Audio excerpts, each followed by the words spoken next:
Ho, ho, ho, and stuff. What's up, everybody? Welcome back to another episode of Hops Geek News, your home for comic books, movies, TV shows, and usually we shout out a beer of the week. I'm Matt. Alongside me, who is off screen at the moment taking interesting influencer photos, is Lauren. And today's episode, we are going to be talking about our favorite Christmas TV episodes because we are mere week and a half away from Christmas already. Time is flying. I don't know say what that. to It's do. terrible. Yeah, I'm scared, really, really scared. But hey, if this is your first time joining, thanks so much for hanging out with us. I hope you decide to stay. And if you do, go ahead and drop a review, like, subscribe, share, follow, help the podcast grow.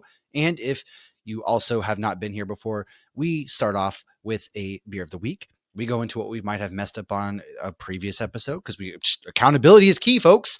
And then we talk about what we are reading or watching lately before going into some news. And then finally, our main topic, which again is Christmas TV episodes. Thank you guys so much for hanging out. My beer this week is from Hardywood Brewing right out there in Richmond, Virginia. I'm local to this area.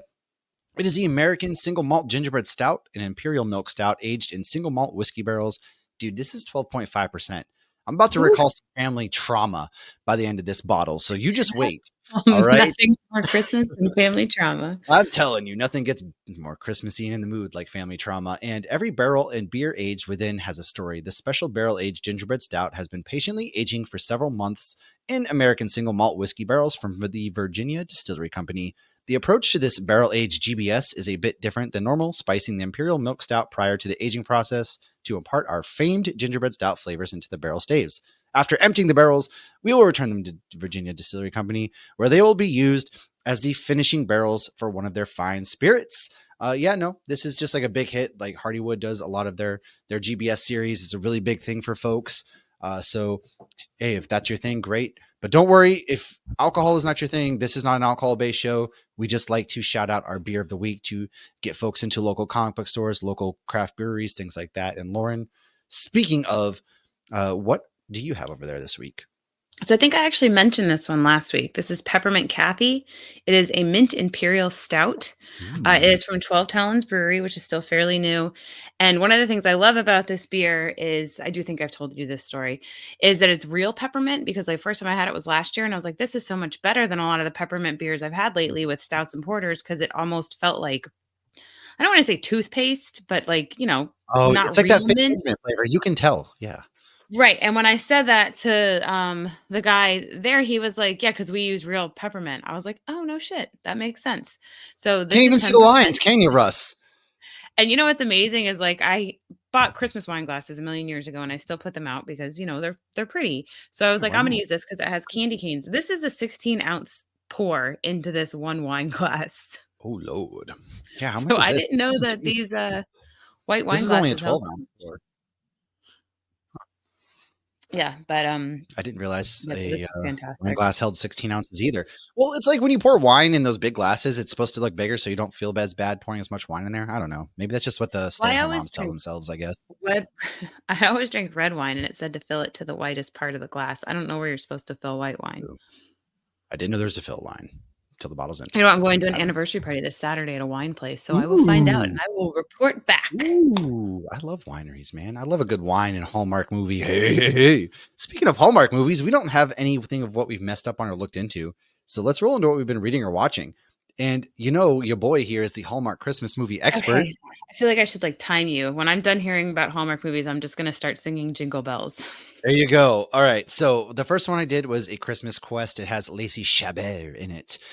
This one, dude, Hallmark is on some good stuff this year because it is not she leaves, he leaves, big city to go to small town to work at Christmas Tree Farm and bake cookies. No, dude, they're going all over. So this one is in Isn't that Iceland. why people liked the Hallmark movies? Because they were Yeah. predictable and cozy and, But these still have the same Christmas spirit. So all the movies I'm going to talk to, they're all vastly different, but they have the same Christmas spirit. They capture the heart of Christmas still. It's there. The adventure, the Christmas spirit, the is it the love. pre-Grinch heart or the post-Grinch heart? Oh, it's like the post, like it just feels good, man. You can just sit there and, this one is, she is looking for this treasure in Iceland. She her mom was like a treasure hunter as well. Her mom had passed, so she's trying to finish her mom's legacy. She's also a professor. Kind of sounds familiar if you ask me. Uh, I was gonna say saying. this sounds And familiar. the only person who can help her translate Icelandic is her ex-husband. So they go off on this adventure, like James Bond style, Oh, how Indiana Jones awkward. style. Yes, Yeah, that man, it's sounds an adventure through Iceland, but it's good. fun with Legitimately Iceland. good. The chemistry with the cast. The next one I watched was a Finnish race. Now her dad was a So famous is this another dog sled racer. Scandinavian style It is story? Oh because her my dad was a gosh, famous Finnish starting a dog trend. sled racer. Yeah, mush. And What's they next? moved to You gonna go to Arizona. She Denmark? was born. Her mom passed away. Her dad passed away. Now she is a famous dog sled racer You're in gonna her say, "No, father's she is a footsteps. dog." That was a turn I Yes. didn't see coming. She's a um, skinwalker.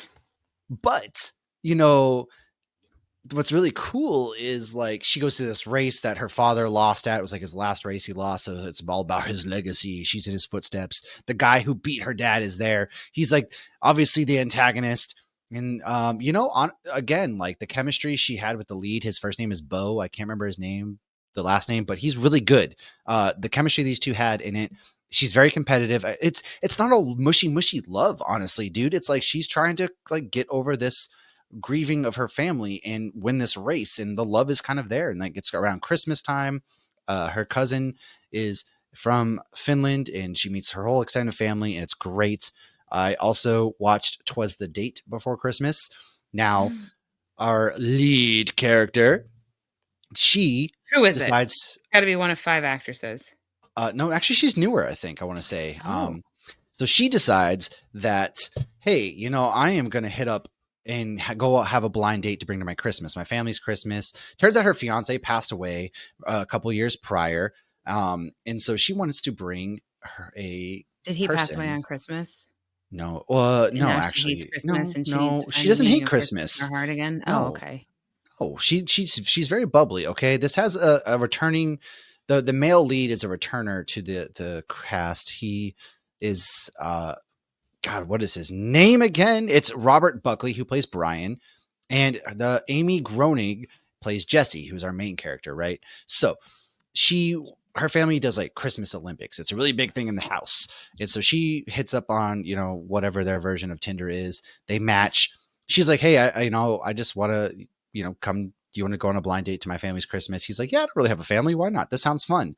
But plot twist, he is a developer. And it turns out her sister-in-law is the last standing development in the city of Boston that owns like this candle shop, and his company is trying to evict her. Oh no, what will happen? But Are her dude, candles made of soy or is she slowly killing everybody with her oh, neurotoxins? I don't know. All I know is like they had great chemistry in this movie too. This movie's fun as hell. Like I want Christmas Olympics in my house. This family was awesome. The dad in this movie was Time to start a new amazing. tradition. He was, and the brother in this movie, he's Andrew. His name is Christopher Jacott. Anyways, he was in an episode of Supernatural. Funny enough, I recognized him from Supernatural, so you should be Look proud. at you. I am proud. Yes, but There Sean are I Cullen. know Lois Lane does some Hallmark movies, and I know, like, Oh, they all kind Lisa, of do, like, yeah. that dated Dean because I listened to the Then and Now Supernatural podcast, and I think she Victoria said she does recently as did a well. Lifetime movie.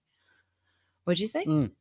How I Met Your Mother's Victoria is known for Hallmark movies now, which she was just in one I watched, but I forget the name, unfortunately. But she was really good in that. Looking a little Hopefully, older, they but didn't do man, her she's still wrong so like they did fine. in How I Met Your Mother. No, she was awesome in this movie.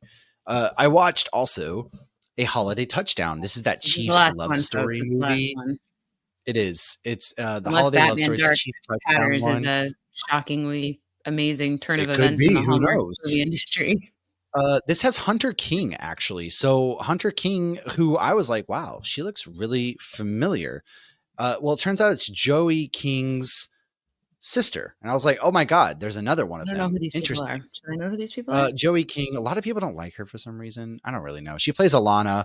Tyler Hines, who we were convinced was like some country music star from Tennessee, is none of those things. He's actually from Toronto.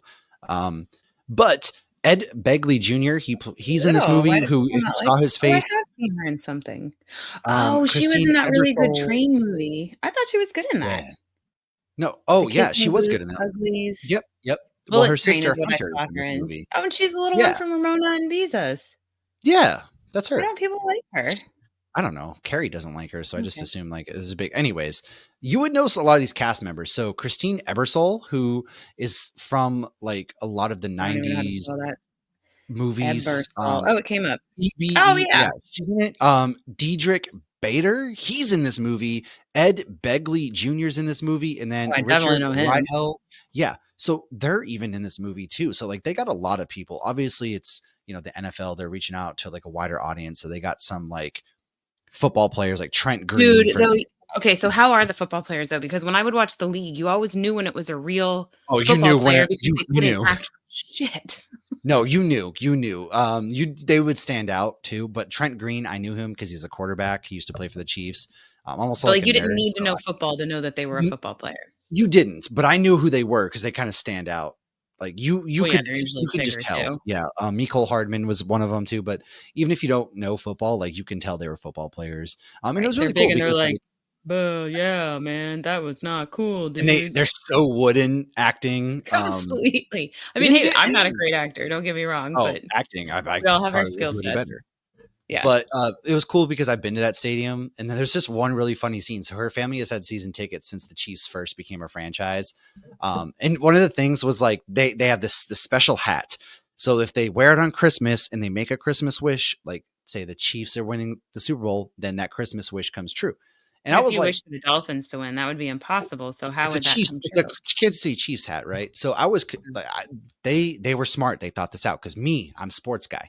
So me, I'm like, interesting. So you're telling me the 50 years in between Super Bowl victories, they weren't wishing for a freaking Kansas City Chiefs Super Bowl win? Well, they answered it right away that the hat got stolen and then returned. And then the first time it got returned and worn, I was like, sons of bitches, they thought of it all. I do love when a really good plot hole is instantly explained. I'm like, In my "Kudos head, I to was you." like, this is weird. And Carrie was like, they'll probably Maybe they explain. I was just like, were they're catfishing probably not. for And then, everybody to have fun. It's like, uh, "I don't care who wins, I just hope everybody yeah, has no, fun." it was The like, Dolphins man, just wish for nobody to have a perfect season every year, that's and then true. they celebrate. Um, God, I just need the Packers to win the Super Bowl more. Alright, Anyways, but so yeah, no. we're Anyways, done with this Hallmark thing. I'm Hallmark? done with the Okay. Hallmark. I did read Batman Dark Patterns issue 1 from Dan Waters, Hayden Sherman, Triona Farrell. This is a horror movie come to Batman comics. Essentially, like the thing that's really cool, it's like this creepy Batman's diving in detective. There's murders happening. These murders are very vicious, very brutal. They find a guy who's just a pincushion in all these places who's just tortured to death. And it's like Seven. If anybody's seen the movie Seven, it's kind of like that. Do And you so find out what's Batman, in the box? you find out what the main antagonist is, and he's terrifying looking. But this is a legit horror. It's really freaking good. The artwork is amazing, and I'm really digging this story right off the bat. And then the other thing that I read this week was Alien Paradiso from Steve Fox, Edgar Salazar, Ivan Coelho, and then whoever Peter Wynn did the POV from the aliens point of view, the xenomorphs. Now, I love the Alien franchise. Essentially, there's this island of paradise on this random planet, Not and these Misfit cops Toys? are there essentially basically like doing a stakeout for this guy who's going to be doing a deal. Well, the guy comes, and lo and behold, he has a chest burster pop out of him, and now there's a xenomorphs on the Ugh. loose on the island. It's very bloody. You see like head in half, like spikes through the chest. But it's a very good comic. I like this because it's a Paradise Island turned wrong. Like I love a good story like that because it's not your typical space marines going to battle. It's very, very much different from there. But then Creature Commandos, I watched the first 2 episodes, really digging that, and then Skeleton I Crew, which watched the we first 3. I'm ahead of you. the third one's out now. Yeah. Right? Oh, Yeah, because fuck. they dropped 2 the first week. Oh well, I'm behind. You are correct. My bad. Ha ha. And then Skeleton Crew, but sorry, long winded. Love Hallmark. Lauren, what are you up to? So other than Skeleton Crew and Creature Commandos, which I think we'll talk a little bit about on our live. So if you haven't seen that, you can go back. That's up on our YouTube. Dune Prophecy is just dropped episode 4. It is still really good. There weren't any shocks in it this week, but it's really like laying things into place. And I Hmm. love that last week was a flashback. So this week, like you'll hear like a subtle comment and you're like, oh no shit, that's gotta be that guy's kid. And so it's kind of putting it all together. But what's very interesting is it's the origin story of the Bene Gesserit, but they don't call Mhm. them that yet. They're the sisterhood and they're sisters. Of the And Traveling like, Pants, yeah, maybe I've never seen that movie. the Well, they Sisterhood do of the all wear the same clothes, Traveling so it Space probably has Witches, one size fits actually. all. You know, I never saw that movie because that didn't make sense to me. There's not a single pair of jeans that would fit 4 different people perfectly. Like, Especially that's was it impossible. like Blake Lively, America for It was all and girls with different body types, like, yeah, that's no, they impossible. were like nobody I we're can't not fat buy shaming, but like they No, all were not the everybody's same. different. Yeah, I no. can't buy this pair of jeans at Women's Express hips are very meticulous. right, and then when you have babies, that changes stuff. True. Um, what was I saying? Now I'm just thinking Sorry, about I my kept cutting you off. I'm hips. sorry.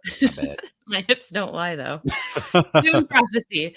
So one of the things that's very interesting is how these sisters have structured it is where if you don't have a truth sayer in your house, it must mean that you're hiding something. But they want truth sayers in all the houses so that they can hide shit and manipulate everybody. And it's so just Oh my absolutely god, they are crazy. two-faced? I would never have guessed. Dun, dun, dun. It's just very interesting to see, like, the origins of it all and, like, how what That's they're, fair. trying to prevent, which essentially comes true in Dune, but I'm really liking it. I think they're doing a really good job with it.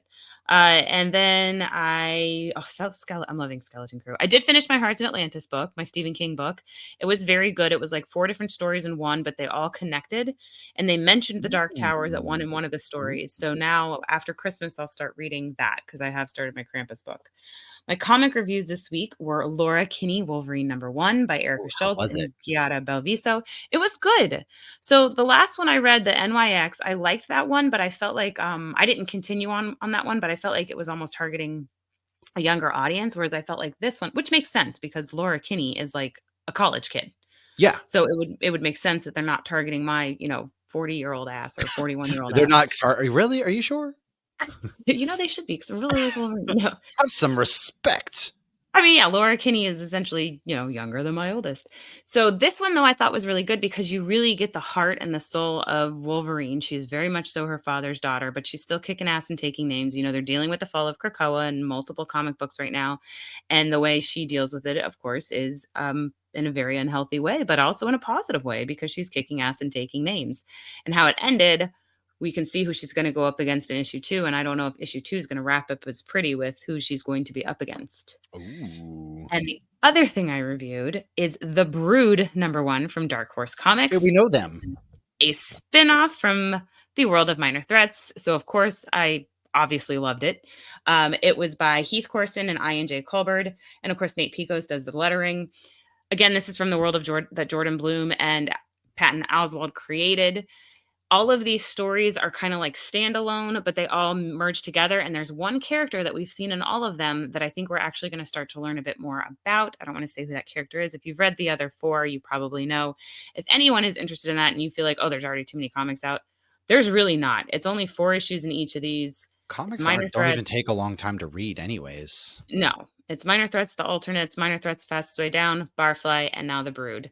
And it's been so fun. And to see them keep coming out with stuff, this universe is just going to keep growing. And the sooner you get in on it, I think the more amazing it's going to be. But so this guy is like a rich genius, and he's created a dual identity for himself. And there's so many nods to comic books. His fake identity is Stanley, not Stanley, but Stanley. And Ah, he is a very toxic father.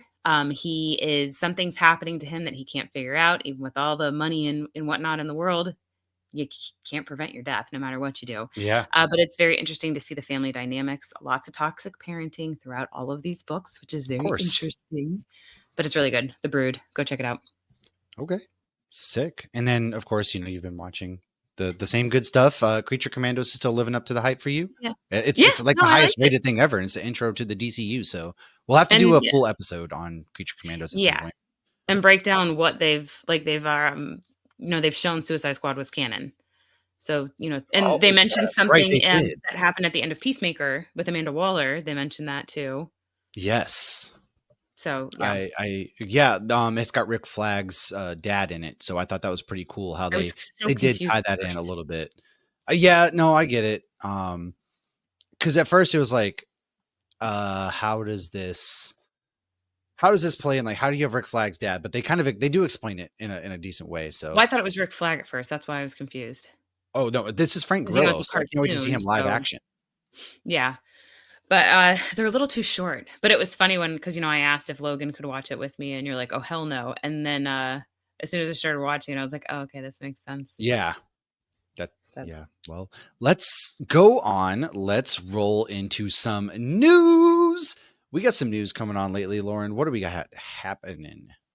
So Fallout Season 2 has started filming. Oh yeah, I'm Uh, so excited for that. Invincible Season 3 will be on Prime on February 6th. You are You're not excited for excited that for that. one. I am excited for that one. It's best comic That's book ever. MegaCon weekend, man. Oh, yeah, it is. Man, I didn't even everything is realize. happening that weekend, guys. It's the Super Bowl weekend and it's my wife's birthday. Can we chill out? I don't watch Invincible, but we did get picked up for 2 panels at MegaCon. So, I mean, that's news. But I do guys, have can we that in our stop? MegaCon news. I need you to calm down the first weekend of February, okay? Good Lord. Can't you do it the third weekend of February? It's like the second Jeez. weekend of February, right? No, no. It's the first, isn't Yeah. it? Well, technically, it's the second Oh, because February oh, 1st is a good. Saturday. Oh my gosh. The No, only reason it's I knew it was the second was because Ian can go, and Ian always works the first weekend of every oh, month. he's gonna go that weekend. Son of a okay. I move on. Anyways, after 12 years, the Arrowverse franchise has ended with Superman and Lois ending. Have We you did caught up? Have you mention that. finished it? We I did. haven't caught up yet. We did mention that, but I guess I didn't realize it was 12 years of the Arrowverse ending, so I felt like it was I worth know. mentioning I, again. honestly, my entire career it's been on. It's been something I've been following, so it's weird. It's weird. Yeah, it started when Um, Brielle was an infant, but I didn't start watching it till The Flash, which actually we get into a little bit because they had some yeah, great Christmas we do. episodes. Well, let's get into the fact that Deadpool and Wolverine has been nominated for a Golden Ooh. Globe Award, excuse me. But wait, there's more because Colin Farrell and Kristen Melody have also been nominated for a Golden Globe, and of course, Anthony Starr got named nominated. And so For some, something. I don't know what it is. well, I think maybe it's cool. I just like got nominated. I think it's really Agatha All the cool. Way got nominated. It's just really cool to see. Comics, man, getting taken more Yeah. seriously now. Like they're putting in work, and so it's kind Yeah. of like Penguin should be like Yeah, Martin Scorsese. Penguin should win a freaking Emmy too. Oh, Like, they good should definitely. lord. That wasn't even like you could have pretended that that had nothing to do with. You could have changed the names It was and it just a wouldn't have been a mob completely, story, yeah, like Sopranos, and beautifully done mob story. 100%, 100%. Now, this one caught me off guard. This one caught me off guard. And people were like, "Do you don't know who this is?" I was like, "I know who it is." I mean, what? Like, why is Jeremy Allen White, excuse me, you know him as Cousin in The Bear.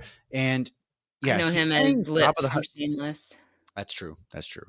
Jabba the Hutt's son, Rhoda, in the new Mando and Grogu movie. Like, So that's not they a. I mean, confirmed it's the actual baby in Clone Wars. yes, I didn't and know if maybe he's gonna be Jabba the had another voice. son. I don't. I mean, he may be, but ew. First of all, Jabba getting it freaky. Ew, how does that work for I Hutts? already Like, knew they ew. had a. I I don't. know, but like, Oh, walruses, mate. yeah, but like, where does it come You're from? thinking too much into it. Nobody needs to know. Why is he the voice? That was very left field for me. I don't know. I'm moving You know on. what? I Take us think they'll make it just work though. Think how many take us people through we the were cast. like, "Really? That person?" And then they, like, come out and they're like, "I am this person now. You can't imagine this person now." I mean, that probably won't happen with him because 'cause it'll be CGI and whatnot, but Yeah. they All did right. fantastic with Zeb, so we'll see. He did. They did. Well, how do you feel about Avengers coming back and such as I'm Chris Evans? fine with it. You know what? I don't have any qualms with it. If Chris Evans wants to come back, I don't know what he's playing, who he's playing. I'm fine with I it. have qualms. I think it's hilarious that these people are like, "I'm done with the Avengers. I'm ready to move on." And then they're like, "Wait, no, you're moving on without You're never me?" done. Yeah. You're done. You're never done till Till they're the all 90. 90. Okay. I guess It'll my be that, only was it the Alien vs. Avengers where they're all old? It's all gonna be like old yeah. man whatever with all of them, and I'm so Oh fucking here no. for it. I love it. I guess like my only problem with it is like, guys, we've got Shang-Chi just chilling in the freezer. We've got, Well, they still need to Scarlet bring him Witch out crumbling first, under a thing of rocks. Like, we can move on from Iron Man and Cap. Like, we've got 35 but I other think we characters we are have moving on introduced in the from Iron Man and MCU. Cap because 'cause Kate they're now Bishop is towards 45 years old. She's Doomsday. about to apply for AARP now. She's not young anymore. She's getting married. Well, Yelena, like even her character was 22 in Hawkeye. We were watching that I last night. know. Yeah, and that was, what, 2 years ago? So she's at least I don't 24 know, now, and man. how old was Chris Evans when he got cast for Captain America? We don't need to keep leaning 22. on the old Avengers that we're Wait, Infinity War was almost 10 years ago now. Almost. We're at no, 8 Black Widow's years like almost from 26, Infinity and War, Iron Man so too. No. whatever. Are we? Infinity War is 2017. We're about No, to be because in I wasn't 2025. No, I wasn't pregnant. I Wasn't was it, or was it pregnant with Logan. 2018? It couldn't be. It had to be 18 because I wasn't pregnant when I saw Okay, it. I was my pregnant mistake. with Logan when I saw Guardians 2, 7 years. and I think Still, Black Panther. that's listen, listen, Jeez and listen, rice. I didn't realize that. listen. Oh, I guess the Endgame was before COVID. Yeah, This is it was Let's move wild. on from math. What else do we have here? It has been confirmed that the time gap between Daredevil season 3 and the new Disney Plus show is 5 years. And now our last piece of news are some MegaCon Orlando updates. Dun dun Everybody's coming. dun. More Smallville has been added. So now we have Lois Lane, Superman, Lex, Lana, and Supergirl. Super fucking Natural is coming. We have Sam, Bobby, Yes! Garth, Mary, Rowena, Crowley, and Jack are all coming to Nobody MegaCon. cares about Jack, but everybody else. I care very much so about Jack, and once you finish the show, you probably will care about Jack too. Probably. I just right now I don't care that Jack's there, so I'm like, okay, Jack, cool. But Precious Crowley, little even Nephilim. Rowena, I'm like, that's sick. And then we have a supernatural panel I'm Sunday excited for morning, like Bobby. Mm. Bobby too. Oh my god, dude. So we got Ugh. both our panels are already approved. So Friday, I think at 11:30, we will be hosting a panel about actors who Really? got their start in horror movies, which it was funny. What the hell? Oh, we were watching the Guardian special last night, and the Kevin Hmm. Bacon, the Jason Voorhees comes up, and I'm like, Oh there's one of yeah, them. that's And right. then on Sunday we will be hosting a supernatural panel again at 11:30. We will post. We already have the rooms and everything, so follow us. We will obviously be posting those, hyping those, asking you guys questions if there's anything in particular you want us to do research on before. I think our supernatural panel went great last year. We had a lot of back and forth. Packed People were house. commenting. We'll have trivia. I'll try to bring pies again. And then the other people that I'm very excited about that they announced today is the Legends of Tomorrow are coming. Yes, Brandon So we're Routh. yeah, Brandon Routh is also Superman. Arthur He is. Derville, which is also in Yes. Doctor Who, and we're gonna have we're gonna have Matt Smith there, and Katie Lotz, and then we have Constantine, who is I guess his name is Matt Ryan. That I didn't know that until literally right now They when I was also reading this. announced Twilight characters, but my girl Anna I Kendrick isn't wasn't on the gonna list, I wasn't so gonna announce I that. would like to speak to the manager. Okay, thank you. I didn't even know Anyway, she was in Twilight, yeah, obviously she was. Come on, and that's all we got jeez. on news. That's right. Let's go into our main topic now. Christmas TV shows. We're going to be talking Friends, Seinfeld, Parks and Rec, all the good stuff out there. So come back after a word from these unofficial sponsors because Spreaker hosts us. And as we're contractually obligated to play ads during our episodes, we'll see you in a second. What's up? It's Christmas time. Yeah, man, we're talking, Christmas TV shows.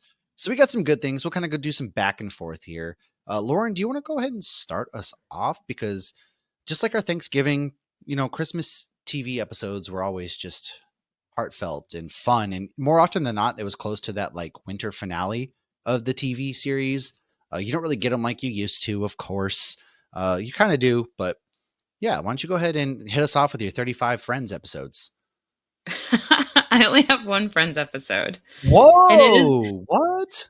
the Friends episodes weren't like Thanksgiving was their main go-to holiday. The Christmas ones weren't as like memorable. They weren't as focused on Christmas. So the one though Huh. that I had to mention was the one with the holiday armadillo. So that is in season 7, came out in 2000. This is the one where Ross wants to tell Ben about Hanukkah because if you're raising a kid that's half Jewish and half Christmas, our household is a perfect example. They are just inundated with Christmas. Everywhere you go, outside the house, inside the house, it's all Santa, Yeah. it's all presents, it's all Christmas. So it made sense. Like Ross wanted to teach him about Hanukkah. So he wants to, talk about the Maccabees. I'm saying it how he says and talk about all this. But Ben, his son, is upset, who's Cole Sprouse, that he didn't get a Santa What? costume. He Cole wanted to meet Sprouse? Santa. Yeah, you didn't know that was their son? Lauren, I don't watch Friends. I know, but I feel like it's just like common knowledge. Like there's shows I don't watch, but I still like know things about them. Like No, Modern Family, I never watched that, but I still like know things about it because it's just no. so out there. All right. So Chandler ends up getting a Santa costume, and then Joey ends up getting a Superman costume. And then the holiday Those are armadillo related. teaches them about Christmas. And at the end, Chandler says, my favorite part was when Superman flew all the Jews out of Egypt. And they wrap up the episode where they're That did lighting happen. the Hanukkah candles, and Rachel and Rachel and Phoebe walk in, and they're like, "Why does it look like the Easter Bunny's funeral in here?"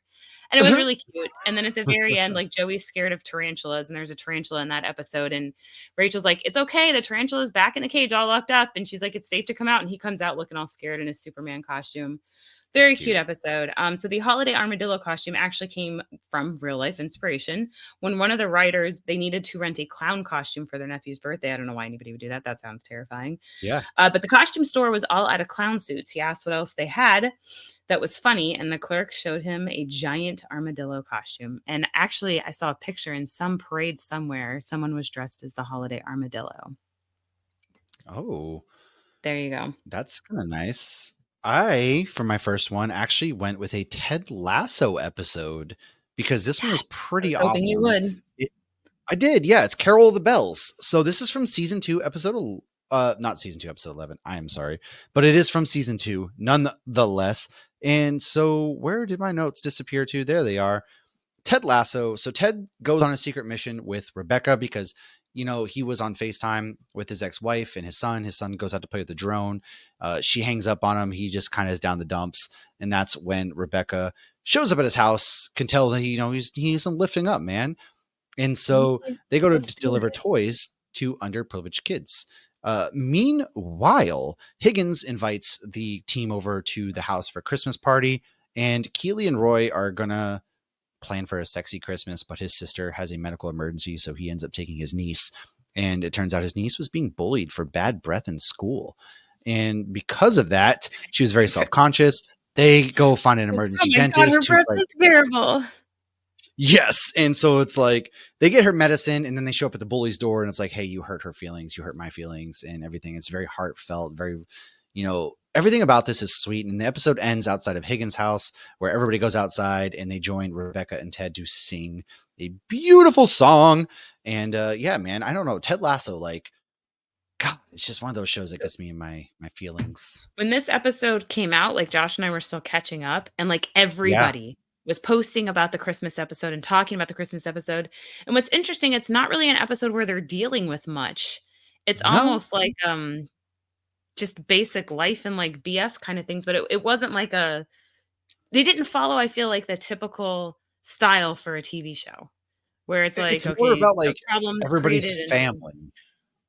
yeah, it was just different things going on, and it was just yeah, it was just fun, I guess, and it came out in the summer, Yeah. and so it wasn't even, like, festive time, but yeah, I didn't do that one because I you watched it first, and I know the show is very near and dear to your heart, so It is. hey, and both the shows we Oh just mentioned my had a Phoebe in god. them. What are the I odds? did.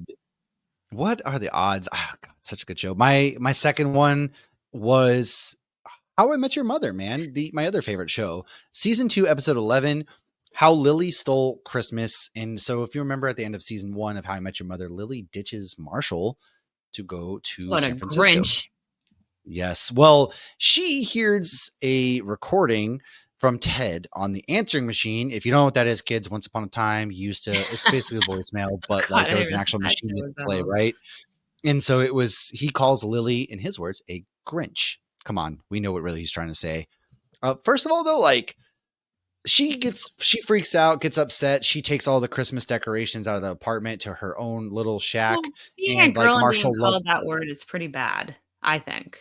Is it? Like, I'd rather be called a dick, I'd rather be called an asshole, I'd rather be called just about anything other than a bitch. I Yeah, because it's guess it's targeted towards girls, so it almost comes across as derogatory. That's just my personal opinion. no. This Like, if is Josh this is all good. called Like me I a had if no Josh calls idea. me an asshole, fine. If Josh calls me a bitch, oh, you ain't seen bitch yet, if that No, makes that's any sense, okay. but I'm glad you brought that up, and that's good to know because I guess my not my upbringing, but like the climate of my workplace is rougher, and so like I guess people call each other that very often and things like that, and would not have thought that was the case, you know. well, I think it's, But using it in a playful way, like, "Ah, stop being a little bit," or something like that, but I don't know, it's just like if if somebody it's calls you like, "Hey, in you're a being a real way. a Grinch right now," yeah, no, that makes sense. Yeah. I totally get what you're saying. Or not Uh, even like, I don't even think he said she's being one. Didn't he flat out call her one? Because I feel like those are 2 different things too. he did, and but I'm gonna be honest though, like I'm gonna take Ted's side on this because she did leave Marshall, his best friend, up and Well, he left, was defending and his like best friend 100%, yeah. he was, and granted, Ted, like it was on an answering machine, water on the board. I feel like they could have handled it better. She takes all the decorations and is mad. And Marshall loves Christmas, and they don't want Marshall to come home to an empty apartment because he's out doing his stuff. And so like Ted won't apologize. And I kind of like, I'm sorry, but I kind of agree Not because sorry she for what you left and did. he's like, why should I apologize? You're the one who left and he was in pieces. And who was there to pick up the pieces? It was me, Lily. Like you just left. You told me you wouldn't leave and you left. And I get it, but like, it's a very deep episode amongst all the Christmas like shenanigans that go on because Ted and Robin are dating at this point. So things are good with them. And, Barney's Barney. But, it is just one of those things where it's like, yeah, no, they never really like address the fact that head on she left, man. And how did it impact everybody else besides Marshall, like to just leave? And that's why it's one of my Right. favorites. And then also, I'm like Marshall Erickson at heart. I freaking love Christmas. I'm the same. I'm a kid. I'm like Marshall. I'm not a lawyer, nor will I ever be. I don't But recommend it. yeah, so that's why I Zero had to choice. pick this one, man. This is like my favorite show, and that was up there for me. What's interesting is I remember watching this and being like, "God, I wish I was with a guy who was this into Christmas," because obviously my husband grew up without Christmas. Josh Oh has yeah, embraced Christmas since, especially Jack Skellington and Josh gets Krampus down. and He had his nice everything. little Jack Skellington suit Yeah, jacket for the he's party. definitely embraced it and whatnot, but at first, when you don't grow up with it, he doesn't have that nostalgia value, and so it was like the idea of he would get overwhelmed when I would decorate for Christmas. Now he's Right. just accepted it's a matter of life or it's part of life, and that's what's happening. But this year he's the one that decided to buy the giant Jack Skellington that's still in our front yard holding a Christmas ornament. But I do very much so remember that being like, "Oh, I wish Josh would come home and be like, wow, look at all this Christmas decor. This is amazing." And I'd be like, thank you. That's me. That's literally me. Like when Carrie, she'll decorate now when I'm gone because she knows how excited I get when I go home. I'll walk in, I'm like, oh, like the Christmas blanket. I like sleep on the couch because like she makes these magical Christmas blankets and they just like do magical wonders. And I'm just like, and We then do just the have thought of like some falling asleep next to a lit up Christmas tree. We have our Christmas village that's lit up. Like something is so magical and I sleep like a freaking baby. I both love it. kids fell asleep on the couch last night by Yeah, the yeah. tree. See? And then converse, like on the opposite side, she has to take everything down when I'm gone because she knows it's going to depress the hell out of me. So I come home Oh, to an empty yeah. house then. And I'm just like, See, Josh is why? happy because all of a sudden everything feels so clean and, Nope. like, not crowded. Like, he used to try to take the stuff down, like, the day after Christmas. Now he knows to Oh, wait until January no. 1st. No. Okay, so here's for those of you who aren't big into Christmas, happy Festivus to you and yours. So this is from Seinfeld. This is Yes. a great episode. So Festivus, for those of you who don't know or didn't watch Seinfeld, it is a secular holiday usually celebrated on the 23rd of December. It's supposed to kind of be the opposite of Christmas because Christmas is over commercialization and all this feel good stuff. Well, Mr. Costanza does not like that. So in December of 97, we got the episode The Strike. And we learn about Festivus, which is a holiday that George Costanza's father created. There is a poll to air your grievances, and this is called the airing of grievances. This is an opportunity to tell others how much they have disappointed you this past year. Ah. And then they have the Festivus dinner. And Festivus is not completed until you have the quote feats of strength. This is where somebody gets picked and they have to literally pin like wrestling down the head of the household. And Okay. that's Festivus. Were you not aware of Festivus? I vaguely knew, but I Festivus was the never Festivus? could get into Seinfeld either. I'm sorry. Like, so my thing is, I was born in '90, obs, and so like I never like I missed the boat, I guess, on I did not Friends and watch it in order. Seinfeld. I've only seen it in syndication. I've I do watched like remember watching the finale live, hmm, but that's I've watched about bits and pieces of like Friends and Seinfeld, but they just never were for me. I guess I don't know. I missed the train on those. Like Scrubs and How I Met Your Mother were my like coming of age stuff, like for right. people who are friends. Yeah. Well, what do you got next before I dive into some Ooh, CW? speaking of Oh, I Scrubs, got a lot still. We I need to have hurry it up. Scrubs. Oh, I don't have a lot, so I only have three more, honestly. So I have, yeah, no, three more. So Scrubs, my best moment. JD is supposed to tell like the pre-med students like what his worst moments were, but instead he tells them about his best moments. And Oh, so it starts by one of his worst moments, or one of his best moments for him was when he was delivering her baby, but then he ended up having sex with the baby's grandma, and okay. then I read that very wrong, and then I remembered that episode. Okay. it turns into Dr. Cox, who doesn't trust JD, and so Carla has JD's back, and JD, Dr. Cox are always butting heads, especially on the early seasons, because Dr. Cox was Dr. Cox. And so from there, a Doesn't man even named like Mr. Hugh Jackman. That's true. A man named Mr. Oh. Milligan comes in. He doesn't have insurance, so they try to like, hey, can we keep him? Dr. Cox promised he'd get him home for Christmas, but Dr. Kelso was like, nope, get out of here. Very relevant, right? Health insurance, Jesus Christ. But so Mr. Milligan's son Tyler comes in. Dr. Kelso takes a liking to Tyler, and so he decides, yeah, you can stay. Well, turns out JD successfully predicted what, or didn't predict, he called what was wrong with Mr. Milligan, which was a ruptured spleen. They rush him into surgery. They save him. Tyler gets to watch his dad being saved. From that point on, Dr. Cox ends up trusting JD. And then it turns out that this is the entire crew's favorite moment from Christmas. And this show, like, yeah, God, I love this show. Like Scrubs, man, is a show I will rewatch till forever and always, just like How I Met Your Mother, right? Like both shows necessarily didn't end well. They tried to backdoor pilot in a new series with Dave Franco, but man, Scrubs was so good, and this is why these moments right here, like Scrubs was heartfelt, it was funny, and I love Turk and JD's relationship. Like in this episode, there's a scene of them like in a theater watching things go down.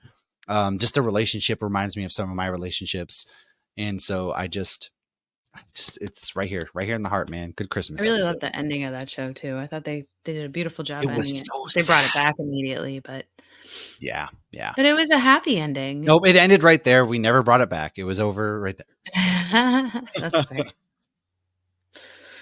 So X-Men the animated series did a Christmas episode in Oh, season 4 called "Have Yourself a Morlock Little Xmas," not Christmas, Xmas. get it? So Eh? Wolverine is being Wolverine and being a Grinch while he's ice skating with Storm and Jubilee, and some Morlocks crash an ambulance because Leech is sick. And Storm demands that Wolverine try and give Leech his blood to help him. Of course, a grumpy and reluctant Wolverine's like, grr, grr, grr. He eventually does it. He saves him, and all is well. This is very short. If you want to watch something like with the kids real quick, I recommend putting this on because it is fun and it's so silly to watch these older shows. This is not X-Men 97. This is old school X-Men, Oh, yeah. the animated series. But you get like Beast makes a non-alcoholic holiday brew. Gambit and Phoenix are in the kitchen fighting over cooking because Gambit wants to add cayenne and flavor to everything, and she doesn't because she wants it to be a traditional Christmas thing. And of course, there's a sad little Charlie Brown Christmas tree in the sewers with the Morlocks. And then Logan makes a joke about getting OJ and Cookie because he gave his blood. But it's so funny to like see these like silly jokes in this show and how cheesy it is, but like how I don't want to say grounded because that is definitely the wrong way I think to describe the X-Men Yeah. animated series. Well, they deal But with it's like just really important issues though at the same time, I feel yeah. like. But they're very it's done well, but it's done cheesy and it's done Mhm. funny. And it's like when you it's like one of those things like sometimes to appreciate humor you have to stop and be like, "Wait, what just happened? Let's watch that Yeah. again." Yeah. Yes. I very much agree with that one That right one's a there. fun one to go back and check out. Uh, I'll throw in that I've already talked about this on our short 15-minute episode of Top Threes, but it is Batman animated series Christmas with the Joker. He escapes. Batman and Robin were going to have a nice night in, watch, a Christmas movie, The Meaning of Christmas. Robin was going to give it to Batman. Joker gets away. But if you want to listen to that more, He did we not dropped an take it episode. away. Yes, same with Yeah. Hawkeye. We got lots of fun facts about Echo from the Hawkeye series. We did that on that one too. Yes. So I really only have one more left, so I'll save this. Do you want to hit a couple of yours before I get to my The last one? rest of mine are all CW. I got Arrowverse, Smallville, and of course, I'm going to wrap up with Supernatural. So the Arrowverse had many great Christmas specials. The highest rated one was Flash, season 1, episode 9. This is called The Man in the Yellow Suit. I'm assuming this is a nod to Curious George, as Curious Yes. George was the man in the yellow suit. So it's during the holidays. And of course, I love when the shows just kick off with great Christmas music, get you right in the spirit. And in this is when the Flash confronts Reverse Flash. And this is the episode where we find out who the Reverse Flash is. We find out that, Dr. Wells is not exactly Dr. Wells and that he can walk. So it was a big reveal because these Christmas episodes, too, whether they focused on Christmas or not, they were always the mid-season finale. So Yeah. you were left for like a month at least. So they usually had decent endings.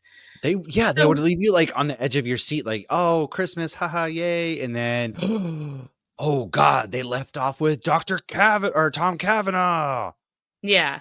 What's interesting, this is still only season 1, but it was the first episode to be TV 14. Got a little Ooh. gritty there. So you also have like Arrow's Three Ghosts, which was in season 2, and Oliver's dying. Barry's there to help. But what's really cool about this episode is at the very end of this episode is when Barry gets struck by lightning. And so Flash had not started yet. So this was December, I think 2013. The following October, they used the exact same scene in the Flash pilot. So I thought that was kind of cool that you have that. Yeah. And of course, Legends of Tomorrow, you got Bebo, God of War, where the Bebo thing where they're making fun of like Elmo and Furby and whatnot becomes a Yeah, yeah, god yeah. to the I Vikings. do. Oh my god, it's so funny when they do that because it's this cute little creature, and then it's just causing mayhem, and it's Yes. just chaos. He's It, like, Bebo's hungry. They're like, the Legends gods of want you to Tomorrow, sacrifice Mick. such an dude. It was probably like So the underrated. best CW show out of the bunch. I mean, Out of granted, it's Arrowverse, hard to beat like the 100%. first couple seasons of Arrow and Flash, but like CW Legends of Tomorrow was consistently like just so much fun. I felt like with, what's his name from Prison Break, who was like Heatwave, Two of and them. yeah, well, Cold they and both Heat. were, yeah, Yeah. Dominic Purcell and I forget the other name, I don't know either their real names. but Just Mick and it was Captain it was Cold. good, and they were just like this ragtag crew and going across space and time. And Rory, that was like after Doctor Who, so he was like a big name at the time coming to the show, and And all of Nate that, shows up. man. I thought Nate was fantastic. He's so Yeah, funny. The I thing mean, is, Legends of Tomorrow progressively got better, whereas everything else, I feel like, jumped the shark before they quit. Except Superman and Lois. I don't think they've jumped the shark. I have not watched the finale yet. But it's just a very different thing. I Like yeah, Legends of Tomorrow was aware of what they were. They made fun of what they were. And you know what? Sarah Lance is a huge Supernatural fan. So shout out to that. that's true. That is true. But yeah, like this was a I show that do. doesn't get the recognition. I agree 100%. And if you gave up on it, it's on Netflix. Go check it out because it didn't start off strong, but it got strong quick and it stayed strong. So I have Smallville, and I'll let you take over and then I'll wrap up with some Supernatural. So Smallville, Lex Yes. Smith came out in 2005.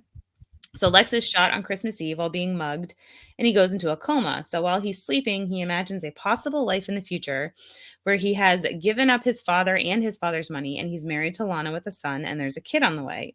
And this is potentially what could happen in the future if he drops out of the election he's currently in. Everyone is so nice to him, and it's so weird to see everybody, like even Clark's dad is like, Jonathan Kent's like, oh, you're such a great man, Lex, whereas he's a flat out dick to him in Smallville. Like even when the kid doesn't Yeah. deserve it, he's a dick to him. But in real life, so everyone's so nice to him, but unfortunately Lana, who is pregnant, ends up hemorrhaging and dying. Before she dies, Lex reaches out to his dad Lionel, and he's like, hey, can you get money, can you get doctors, can you do something to save my wife? And he tells him no.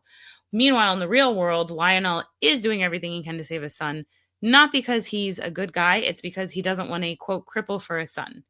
So obviously he's terrible, but he does save Lex. We also get the real Santa shows up in this. So Oh it's God. interesting.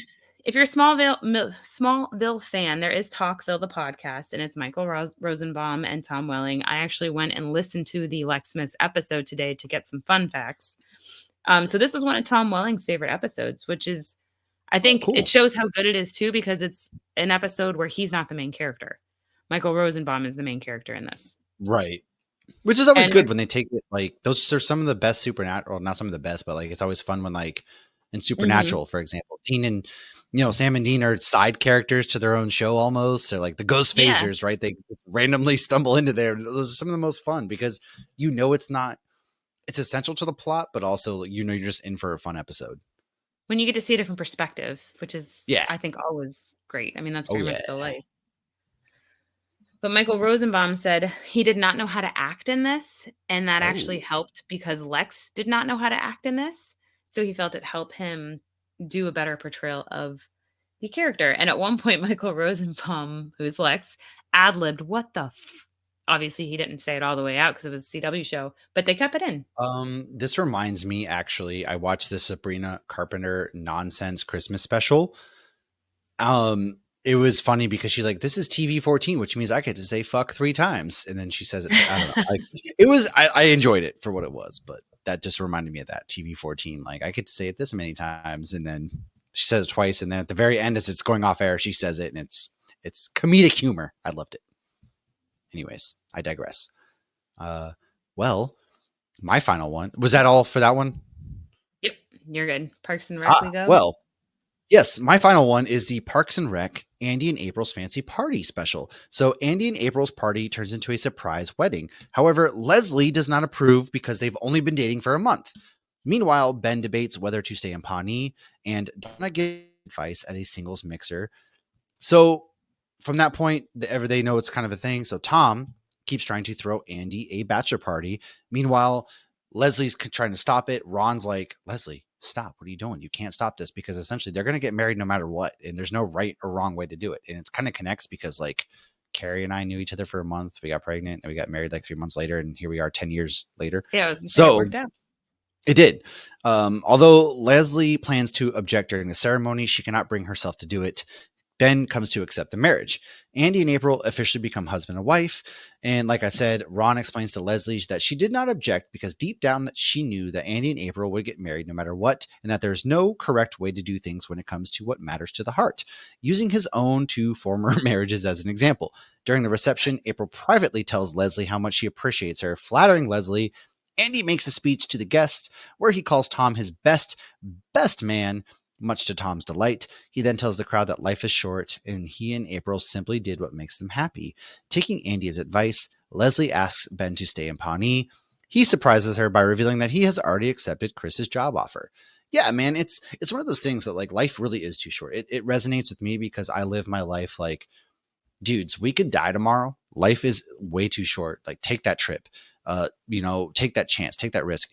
Ask that question. It's going to be a no. Like half the things we do with this podcast, I ask because it's already going to be a no unless I ask. Like if you don't ask that thing, it's going to be no. Or you don't do that thing, you could regret it. And so that's why I love episodes like this. Back when Chris Pratt was actually cool, before he got super jacked in shape, left his wife. Star-Lord married Death. Before he left Anna Faris because he got super hot and sexy, and weirdly religious for Arnold Schwarzenegger's daughter.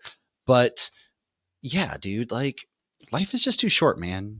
Life is too short. And that's what this episode is about. So that's why I chose Speaking this episode. of life being too short, Yeah. this What was you got? supposed to be Dean Winchester's last Christmas because he had sold his soul to Last save his brother. Christmas, I gave you I my sold my soul. soul. And the very next Next day, day you you said I gave only it had a year. away. So A Very Supernatural Christmas was in season 3. This episode is so freaking fantastic. You have comedy, you have behind, back like episode or not back flashbacks, my bad. And you have heart and you have gore. They hit all of them. And so this one I actually re-listened to the podcast for this as well, the Supernatural Then and Now podcast. If you haven't watched this yet, I highly recommend it. You even have the scene where they think like the one Santa is like Krampus or whatever, and they bust into his trailer and he's watching porn. And because they heard yelling and it was the porn. And so they bust in and this drunk Santa's like, hey, what's up? And Dean just starts singing Silent Night. And the porn drunk Santa was like, oh, this is so nice. Like carolers. Like it was like a gross moment that was also sweet because you're like, this isn't a creepy guy. This is just a really sad, lonely guy that really likes Christmas. That he was the real tragic story in this episode. It wasn't the people that were murdered by the pagan gods or anything. So I do have some fun facts for this. When the Anti-Claus or the pagan god gets the one guy, the dad, in the sack and carries him down the stairs, and you hear thud, thud. Oh, thud. yeah. That's a real person in that bag. So they had a stunt man in that bag. The kids who did the flashbacks, we obviously see both of them more than once. They played young Dean and Sam more than once. But Colin Ford, he played young Sam. He also plays young Jared on Walker. So they actually called him years later and were like, hey, I think Jared actually called him and he was like, hey, do you want to play young me again? And he's like, sure. There is a picture that the director of the episode has with the pagan gods who look, very much so like 50s, like, oh, fudge, and doing the whole Christmas thing. There's Superman posing with the tree branches sticking out of their chest. So that's a cute little thing. So this episode aired in December 2007, and the following year, a movie called Thomas Kincaid's Christmas Cottage came out, starring Jared Padalecki. So he must have already been Was this the cast. one I sent you the picture of? Probably. So on the back of the motel door, it actually says the Thomas Kincaid Suite with a painting that looks a bit like Thomas Kincaid. If you don't know who that is, if you've ever seen the paintings where it looks like actual candles in the window, that's Thomas Kincaid. I love that. So this special presentation at the beginning is something CBS used to do in like the 70s and 80s before special shows. Guardians of the Galaxy did it. I already created one for us to air it for when we do our live variety show. We're going to have a special presentation. So Yeah. yeah, this episode's fantastic. There are rumors that Jared spiked the eggnog at the end because Dean's reaction seemed very genuine. They asked the I love it. director on when they were interviewed him, there he's like, "I don't remember that." He goes, "But that's definitely, like, on Sounds par about for right. what Jared and Jensen would have done." Yeah. Oh, God. I love their So, friendship, man. I do. such a great thing. A couple other shout outs we wanna give. I did ask on Instagram, so Gibson James Putt said, "Community." They did a super cute claymation episode, so shout out Oh, to yeah. that. Michael Schwartz said Roseanne, where she gets to meet Santa. Roseanne usually Oh, did really good Halloween episodes and Christmas. Like they did good holiday episodes. boy, I what a used to love fall that off. show back in the 90s. I really did. But in the 90s was ahead of its time. It's true. Stacy said the first Simpsons Christmas episode where you meet Oh, Santa's good little call. helper. Yes. Gotta love Santa's little helper. And also another shout out to The Office. I did not get fun I've never facts or gotten to The anything, but Office either, so I didn't put any of those. no, Yeah. I watched The Office, but I Oh. just, thanks for making Jesus' birthday so boring. I'm sorry your birthday's boring, Jesus. There's some great The Office Christmas episodes. And So also that's all some I extra got. shout outs we want to give to our patrons. So Lee, Corey, Aunt Lynn, of course, Tabby, Scott, Patrick, Stacy, Jess, Tracy, and Micah. On the 22nd, we are going to be doing our Patreon movie night at 9 p.m. Eastern, where we are going to watch Die Hard together and talk about how it's a Christmas movie and Yippee-ki-yay. have fun. If you want to get on that action, dude, patreon.com/hopsgeeknews. Check it out. You get ad-free episodes and you get to do monthly movie watches where we all just hang out and have a good time. But aside from that, we are going to be doing a Secret Santa beforehand. And then next week, we are going to be talking about Silent Night, Deadly Night. But before we talk about that, we will be going live with our first ever Christmas variety show on December 19th, 8 p.m. Eastern, where we've had people send in fun clips that we will play throughout the live hour that we're doing. And, some other fun stuff. Maybe I'll be doing some Hallmark specials, maybe. But if you want to get on that too, go ahead. And if you got a special talent, maybe you want to talk about Christmas or something, shoot us a video at hopsgeeknews@gmail.com and we will play it live during our live variety show December 19th. As always, thank you guys so much for hanging out with us. We really appreciate it. Go check us out. Make sure you follow, like, subscribe, share, tell a friend, leave a review. And until next time, everybody, thanks for hanging out with us. Cheers.